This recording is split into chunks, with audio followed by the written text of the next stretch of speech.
My parents said they couldn't afford 2 kids, so my sister's daughter got the vacation. When they returned, they found out we'd left for good and taken every piece I'd ever bought with us. They started screaming. My name is Steven. I'm 36. I'm a dad to a 9-year-old girl named Lucy, a son who shows up with a toolbox, and the older brother who gets called when the Wi-Fi is acting weird. I work construction, framing, drywall, decks, roofs. I smell like sawdust most days and my forearms look like I arm wrestle fence posts for fun. I like things I can measure. Levels, plumb lines, invoices that add up. In my family, I'm the fixer. My sister, Mara, is the star. If you ask my parents, I was steady. Mara was special. That word covered anything: grades, tickets, mistakes.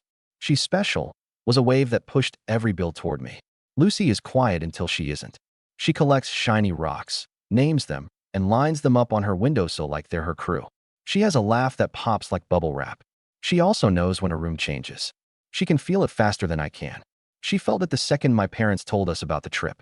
It was a Sunday. The table smelled like lemon cleaner and pot roast. My dad cleared his throat like he was about to sing the anthem. Mom folded a napkin 3 times, even though it was already perfect. Mara sat with her phone face up, scrolling nothing. Her daughter, Ellie, 12, wore a sweatshirt that said Paris, even though her passport is blank. Lucy swung her feet under her chair. I counted silverware. I do that when I feel a speech coming. Mom said, "We have news." She looked at Mara and smiled. Then at me and smiled smaller. "We booked a cruise in June. Family time." "Cool," I said. "Lucy will be hyped." Dad held up a finger like a referee. "We couldn't afford 4 tickets," he said. "Just 2. So we decided we'll take Ellie. She's older. She'll remember it more." He said it like math. Like easy subtraction. 2 grandkids minus 1. Lucy looked at me. She didn't cry. Her mouth did something small and brave. She said, "Oh, okay." Then she looked down at her plate and pressed her peas with a fork like she could turn them into something else with enough pressure. Mara didn't look at us. She said, "Makes sense honestly. Ellie's at a formative age." She said formative like she just learned it. She tapped her phone and smirked. "Plus, Lucy gets anxious in crowds. Boats are crowded." Mom put a hand over mine like I was the one who might make a scene. "It's not personal, Steven. We just couldn't afford 2 kids. We'll do something little with Lucy later. Maybe mini golf." She said mini golf, like it was a medical plan. Dad added, "We're not made of money, son." I heard the fridge hum. I heard Lucy swallow. I heard the hurt land and then go quiet, like a nail that stops ringing because it's all the way in. "Got it," I said. My voice came out flat. "Measured. Thanks for telling us." Mara stretched and yawned. "Oh, also, Steven, could you look at the deck while you're here? It's bouncy. Ellie has, like, friends over and I don't want anyone to sue us." She grinned. "You're handy." She said it like a compliment. It felt like a locker combination. Handy means free. Free means invisible. I didn't argue at the table. I put gravy on Lucy's potatoes and asked her if she wanted more carrots. She nodded without looking up. We ate. We smiled. Everyone pretended the room didn't tilt. On the drive home, Lucy traced circles on the fogged window with her finger. She said, very softly, "Do you think Grandma forgot I like boats too?" I gripped the wheel. "I think Grandma forgot how feelings work." Lucy laughed once, the small kind. Then quiet again. I found myself doing job math in my head. Lumber prices, overtime rates. As if I could frame a wall around her and keep the wind out. I didn't fight at dinner. I didn't send any messages yet. But something settled in me like concrete. I could feel it set. The trigger was simple. The sentence, "We couldn't afford 2 kids," said out loud while my kid was sitting right there. I drove home and put Lucy to bed and stared at the ceiling like it had answers. It didn't. The answers came later. They started with receipts. And a list. Not that night. Not yet. That night, I listened to my house breathe and promised myself I'd stop pretending I was just handy. I'm a dad. That's the only job I won't do cheap. People think blow-ups are one thing. They're not.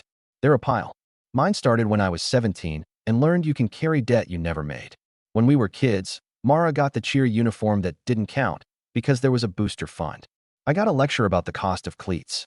In my 20s, when I started on crew, I brought home scrap wood and built shelves for my parents' garage. Dad said, "Finally something useful."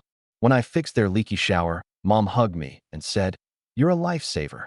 When I handed her the invoice it cost, just materials, she blinked.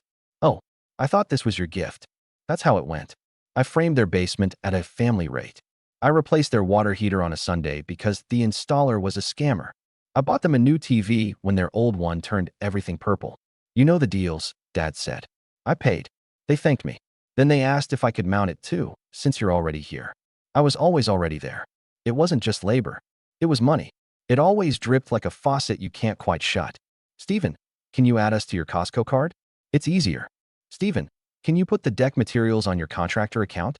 We'll pay you back. Stephen, you know computers. Can you order the right laptop for Ellie? Send me the link. Actually, can you just put it on your card and I'll Venmo? Venmo never came.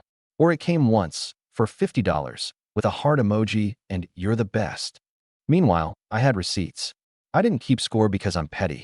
I kept score because I need numbers to think. Over 3 years, the family stuff added up to real money. New TV, $879. Water heater plus valves, $1,142.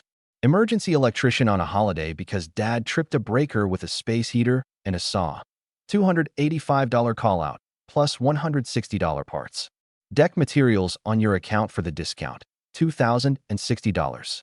Laptop for Ellie's design class, $1,199.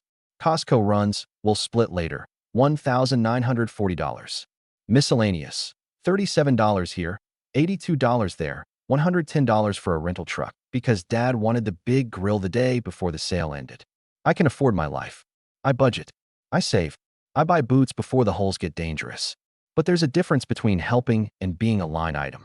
Mara knows how to make a favor sound like praise. You're so good with your hands, she says as she hands me a broken door. You're so responsible, she says as she forwards me a bill just this once. She calls my job blue collar when she's being fake nice and manual labor when she's annoyed. Either way, I'm the guy who lifts. My parents? They love me, I don't doubt that. But their love is tangled up in a story where my job comes with a never-ending family warranty. They brag about me to neighbors in a way that feels like a coupon. Our son does construction, best in the county. Then they ask if I can look at the neighbor's fence as a favor because it's good for business. It's not. It's just free. Lucy sees all of it. She sees me pack up for quick stops that turn into 4 hours and pizza money. She sits on the steps and watches me load my tools. Is this a work job or a grandma job? She asks. I say grandma job. She says, oh, like she's already learned what that means. The month before the cruise announcement, I built a pergola for my parents at cost. My cost, 2 weekends, $1,300 in cedar. I told Dad, just pay materials. He said, I'll do you one better, and handed me an envelope. Inside, $300 cash. For your time, he said. He squeezed my shoulder like I'd won a prize. I said thanks. I went home. I put the envelope in a drawer and stared at it like it might hatch into respect if I left it long enough. Then came the cruise speech. We couldn't afford 2 kids. The math of it. The casual way they handed my child the short straw. After dinner, while Lucy brushed her teeth, I scrolled photos on my phone, looking for the last time she was so excited she couldn't sleep. It was when we camped by the lake, and she thought the raccoon footsteps were fairies. She had been 6. She told me then, with marshmallow on her chin, we're rich in stars. I wrote that in my notes app. I looked at it again. I decided I wasn't going to let anyone talk to my kid like she was a budget problem ever again. I didn't say anything then. I waited. I watched how the next week went. Mom sent 3 texts about cruise excursions. Parasailing. Ellie deserves this. Mara posted a countdown on her story. Dad sent me a link to a great deal on composite decking and added, let's plan our spring project while we're on vacation. Our. Lucy pretended she didn't care, but her bedtime questions gave it away. Do boats have quiet rooms? Does grandma get seasick? If you're scared on a boat, can you look at the sky instead? If I save allowance, can I buy my own ticket? How much are tickets? How many dog walking jobs is that? I answered what I could. Boats have quiet corners. Grandma has a strong stomach. The sky helps. It's a lot of dog walking. I started to write a list. Everything in my parents' house that I bought. Everything attached to me. TV, washer, dryer, grill, pergola materials, deck boards sitting in the garage for spring. The Ring camera system I installed after Dad said the neighborhood was getting sketchy. I didn't write it to be mean. I wrote it like an inventory because that's how I think. A simple question followed. Why are my things in a house that talks about my kid like she's optional? I put the list away. I kept my voice steady in front of Lucy. I told myself I would talk to my parents after the cruise, calmly, with numbers. Then my mom called 3 nights later and said, so casually I almost missed it. Oh, can you feed the cat and water the plants while we're gone? And take a look at the sump pump. It's making a sound. She paused. We'll leave you the key. The key. Like I didn't already have one. Like I wasn't already the guy who shows up and resets the breaker when the freezer beeps. Sure, I said. I'll take care of it. And I meant it. I was going to take care of it. Just not the way they expected. The big scene wasn't yelling. It was packing. They left on a Saturday. Matching shirts, rolling suitcases, sun hats in Michigan in March because mom loves a theme. Ellie squealed when the Uber pulled up. BYE, she sang to Lucy, like Lucy was a neighbor kid she barely knew. Lucy waved and then put her hand down and then put it back up like she was practicing the right amount of polite. When the car turned the corner, she asked, do we feed the cat now? Her voice was steady. Mine wasn't. I said yes. Their house was quiet in the fake way quiet gets when you take noise with you. The cat glared and then leaned into Lucy's palm like it was always hers. I checked the sump pump. It was fine. It was just old. Like a lot of things in that house except for the things I'd replaced. I opened the pantry and saw the Costco bulk I'd hauled last month. I stood in the living room and saw the TV I bought. I walked to the laundry room and saw the washer and dryer I'd ordered the day their old ones died mid-cycle. I put my ear to the water heater I'd installed when theirs popped and soaked the hallway. I looked at the pergola out back and the deck boards stacked in the garage waiting for spring. I took out my phone and opened the list. Then I opened a note I'd written the night of the cruise conversation. At the top I had typed, this isn't revenge. This is a boundary. Under it. If they choose one grandchild, I choose mine. If they call money love, I take my love back to my house. Dad, Lucy called from the kitchen. The cat likes me. I like you too, I said. I called my friend Nate. We work together sometimes. He owns a truck and a back that doesn't complain. You busy? I asked. For you, no, he said. What's the job? Moving, I said. Whose? Mine, I said. And also not mine. He laughed. Be there in 20. We didn't take anything that wasn't mine. We didn't touch their couch or their table or their photos. We unplugged the TV I'd bought and wrapped it like it was glass. We unscrewed the ring cam and patched the hole. We slid the washer and dryer onto dollies and strapped them tight. We loaded the grill I'd assembled with the same care I'd put into assembling it. We left the pergola. It was cemented. It wasn't about making them suffer. It was about stopping the bleed. Lucy held a clipboard and checked items off my list. TV, check. Washer, check. She took it seriously. I love her. Halfway through, I found the envelope with the $300 Dad gave me for the pergola. It was in the junk drawer under rubber bands and expired coupons. I put it on the counter. We left a note in the kitchen where they set their keys. I kept it simple. Mom, Dad, you said you couldn't afford 2 kids, so you picked Ellie. I heard you. I'm not going to argue while you're gone. I'm going to act like my kid matters. The items I bought, TV, washer, dryer, grill, ring cam, deck materials, are now at my house. They were mine to begin with. I left the receipts on the table with the $300 you gave me for the pergola since it bothered both of us. Lucy and I won't be here when you get back. We're done doing handy person work in exchange for being told we cost too much. If you want a relationship with us, the price is respect. If you want free labor, call a contractor. This isn't about revenge. This is about closure and boundaries. Stephen, P.S. cat food is on the bottom shelf. Sump pump sounds normal. I shut off the hose bib for the season. Nate read it and nodded. Fair, he said. We drove home. My garage looked like a small appliance store. It also looked like mine. Lucy asked if we could watch a movie on our TV on the floor with blankets. We did. She fell asleep halfway through. I moved her to bed and sat on the couch and waited for my phone to light up with airport selfies and sunset emojis. It didn't. Not yet. They were at sea. That was the loudest quiet I've ever heard. They came back 10 days later. My phone started vibrating before sunrise like it had a nervous system of its own. First, Mom, Stephen, where's the TV? What is happening? Then Dad, call me. Now. Then Mara, bro. The group chat is on fire. Did you rob Mom and Dad? Ellie is crying. I didn't answer right away. I made Lucy pancakes. I put blueberries in a smile and didn't say anything about how corny that was. She smiled back for real. At 9:12 a.m., my dad called again. I picked up. You took our stuff, he said. No, hello. I took my stuff, I said. Receipts are on your table. You're a thief, he said. I'm an owner, I said. And a parent. You embarrassed us, he snapped. Your mother cried. You embarrassed me when you told my daughter she was the one you couldn't afford, I said. And you didn't cry then. He went silent, then tried a new door. We needed those things. So did we, I said. But we didn't tell a 9-year-old that she was too expensive for a memory. He exhaled into the phone like he was blowing out a birthday candle with hate. Bring them back. No, I said. We're done playing rich with my wallet. He hung up. 3 dots, 3 dots, 3 dots in the family chat. Then, Mom, this is so cruel. We were going to surprise Lucy with a beach day next month. Mara, you took back a washer? Who does that? Me. A person who bought it. Mara called. You took their Ring camera? Are you insane? The neighborhood is sketchy. I left the base, I said. You can buy a camera body for $99. Why are you being like this? She demanded. Because of a cruise? You're mad about a cruise. I'm not mad about a cruise, I said. I'm clear about a pattern. What pattern? She scoffed. The one where I build your deck, pay for your laptop, set up your alarms, and then my kid gets told she's the extra, I said. That pattern. She huffed. You love to count. Yes, I said. Because counting stops people from gaslighting you. She tried to go for the throat. Lucy's sensitive. You coddle her. Lucy's sensitive to disrespect, I said. So am I now. I sent an email after the calls because phones turn people into actors. Emails make them read. Subject, items purchased by me plus going forward. Bullet points, TV, washer, dryer, grill, Ring camera, deck boards. Dates, costs, attached photos of receipts. A short paragraph.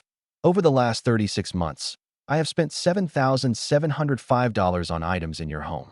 I'm not asking for reimbursement. I'm relocating my purchases to my house.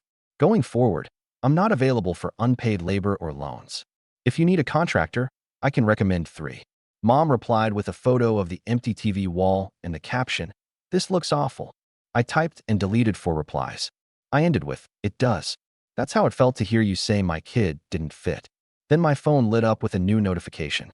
It was my mother, on the doorstep cam I had just installed at my place. She was on my porch, hands on hips, looking like she was about to tell an HOA I'd violated a bylaw. I opened the door before she knocked. "Mom," I said. She didn't hug me. She leaned and looked past me like she could spot the TV with her eyes. "You took it," she said. "Yes," I said. Her mouth trembled. "You always do this," she whispered. "You make me feel like a bad mother." I took a breath. "I didn't make you say you couldn't afford 2 grandchildren." She flinched. "It was money. We didn't have enough money." "You had enough for matching shirts," I said. "You had enough for parasailing." She blinked fast. "We wanted to do something special for Ellie. She's older."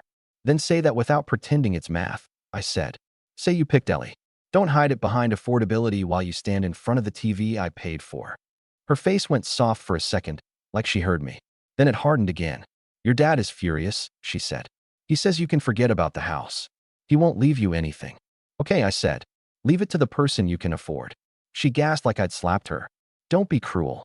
"I'm being literal," I said. "I'm not auditioning for an inheritance." She looked around like my porch might offer her a different line. Then she saw Lucy behind me, holding the cat carrier for no reason, like she wanted to have something in her hands. Mom swallowed. "Hi, sweetie," she said. Lucy lifted her hand in a small wave. "Hi, Grandma." Mom looked back at me. "We'll talk later," she said, and left without looking again. The next 48 hours were loud. 16 calls, 32 texts, 2 emails from Dad that read like angry Yelp reviews. 1 message from Mara, a photo of Ellie crying with, "Are you happy now?" I didn't reply. I refused to respond to weaponized tears. Then it went quiet. Quiet is heavy when you grew up in noise. I kept moving because if I sat still too long, I'd start apologizing out of muscle memory. I returned the $300 envelope. I slid it under their door with an index card that said, "This was never enough. Keep it." Not a dig. Just true. I went to work. I built a stair stringer that fit the first time. I came home, helped Lucy with spelling, and installed our own Ring camera. I took back the time I spent fixing their house and used it on ours. Lucy and I made a chore chart. We made a weekend plan. Yard cleanup, library, a cheap diner with pancakes the size of steering wheels. I set aside $50 every Friday in a new account labeled Lucy's First Trip. Not to make the world fair. To remind myself I control our corner of it. A week later, Dad texted, "So we're done then?" I wrote back, "We're not done. We're different." He left it on read. That was better than his usual thumbs down. Mara tried to bargain. "If you bring back the washer, I'll pay you half." I wrote, "It's installed here." She said, "Fine. I'll just use the laundromat like a peasant." I said nothing. Then, 10 minutes later, What brand is a good budget washer? I sent 2 links. She bought one. Her next text. Thanks. I screenshotted it. Not to gloat. To remember she's capable when I stop cushioning. Mom sent a card. Inside, family first, and a photo of the cruise sunset. I almost laughed. I put it in a drawer.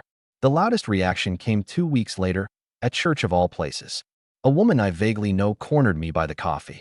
I heard you took your parents' washer, she said, eyes bright. Is it true? Yes, I said. That's bold, she whispered. No, I said. It's ownership.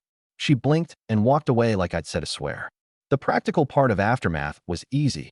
Deliveries, screws, brackets. The emotional part was a saw that kept binding. I kept repeating the line because it kept me from going soft in the wrong places. This isn't about revenge. This is about closure. One night, while I was changing a light fixture, Lucy came in with 2 rocks cupped in her hands. This one is heavy but small, she said. This one is big but light. She put them on the table. Like words. I nodded, suddenly useless with my hands. Exactly, I said. Can we go to the lake again this summer? She asked. Yes, I said. With or without anyone. She smiled. We're rich in stars. We are. Closure, for me, wasn't an apology speech on a porch in the rain. It was a lot of boring, good choices in a row. I moved every monthly dollar I used to drop on family emergencies into 2 new buckets, Lucy trip and house repairs, ours. I wrote an email to my parents that said, if you want help with a project, I can send referrals. My rates are the same as for any client. If you want to see us, great. Sundays at the park, no projects discussed.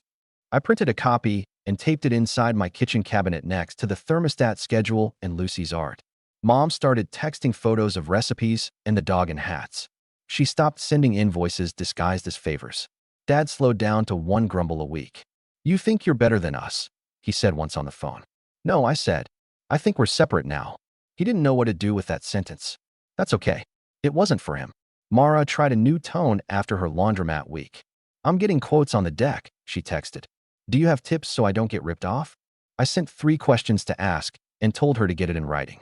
She said, thanks, again without teeth. Progress. When the cruise photos came up in my mom's living room a month later, Lucy and I weren't there. We were at the lake with sandwiches and bug spray. She skipped rocks. I counted them out loud. She got to 5. We cheered like it was the Olympics. That night, she fell asleep in the car on the drive home. I carried her to bed and saw the rocks lined up on her windowsill. She'd added 2 new ones. She'd written tiny names on the bottoms in pencil. I didn't flip them over. Some things are hers alone. If you need the moral spelled out, here it is as plainly as I can say it. I'm not a wallet with a wrench attached. I'm a father. If you tell my kid she doesn't fit, you don't get my things, my time, or my skill. Respect is the price of admission. Pay it or stay home. This isn't about revenge. This is about closure. I wrote it on a note once. Now I live it. It looks like pancakes on Sundays, a washer that hums in our hallway, a TV we sit too close to on movie nights, and a little girl who knows she's never the extra. My parents can say I'm dramatic. Mara can call me petty. People at church can clutch pearls about washers. Fine. I'll be the man who counted, set a boundary, and stuck to it without yelling. My name is Steven. I build things that don't wobble. This time I built a boundary. It holds.